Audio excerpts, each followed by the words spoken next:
I have an announcement to make that the table topics master is not present.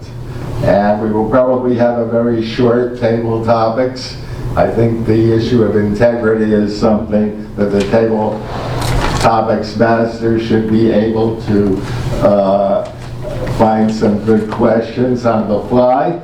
And I do need a volunteer who will probably ask one or two questions. Thank you, Julie. All right, you have no role today? I'm a general evaluator. Oh, then you can't be the table topics master as well. Okay.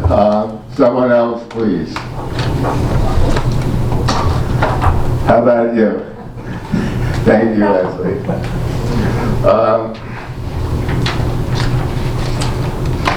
Okay, our next person up is the grammarian, who will watch over our grammar and also give us a word of the day that we should endeavor to use at least once during our speaking.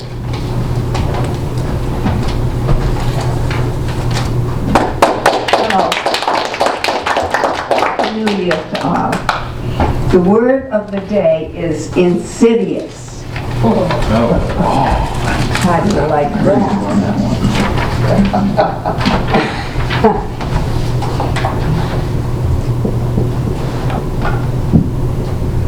It's an adjective, and it means proceeding in a gradual and subtle way, but with harmful effects.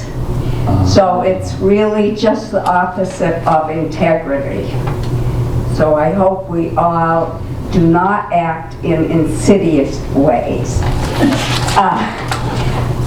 My job is to pay attention to everyone speaking and to pay attention to the R's and the O's and things like that, and to make note of that. Thank you.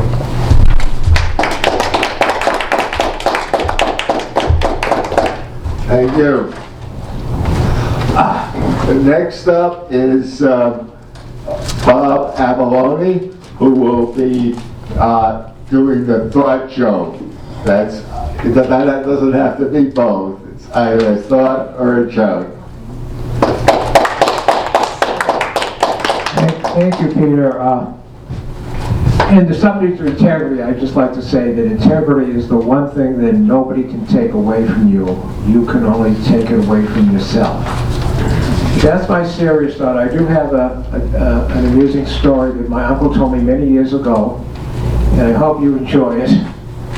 It's a story of this Italian immigrant who came to this country as a young man.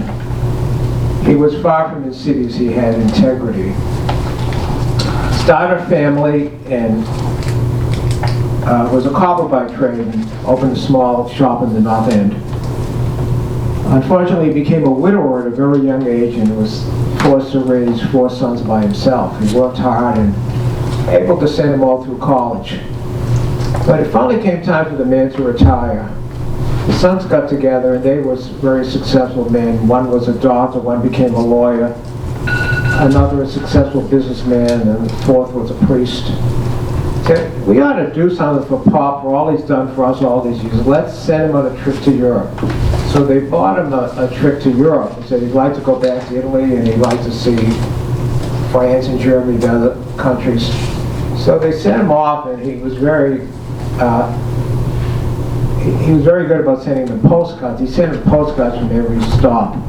And the postcards would read something like this. I visited the Vatican today, had an audience with the Pope. Love, FUF. So when they got the postcards, they said, what the heck is FUF? You know, he's not signing it Pop or his name, he's signing it FUF. What does that mean? So they got another one. Arrived in Paris today and was able to climb the Eiffel Tower.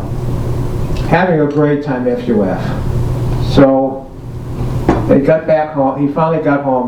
They met him at Logan Airport and they exchanged pleasantries. And right after that, the oldest son, the doctor, said, You know, Pop, I'm glad you had a good time, and we liked getting all the postcards. We were wondering what the heck you meant when you said F-U-F. And he said, you are a doctor, and you're a lawyer. You're a priest, and you're a businessman, and you don't know what F-U-F stands for? From your father!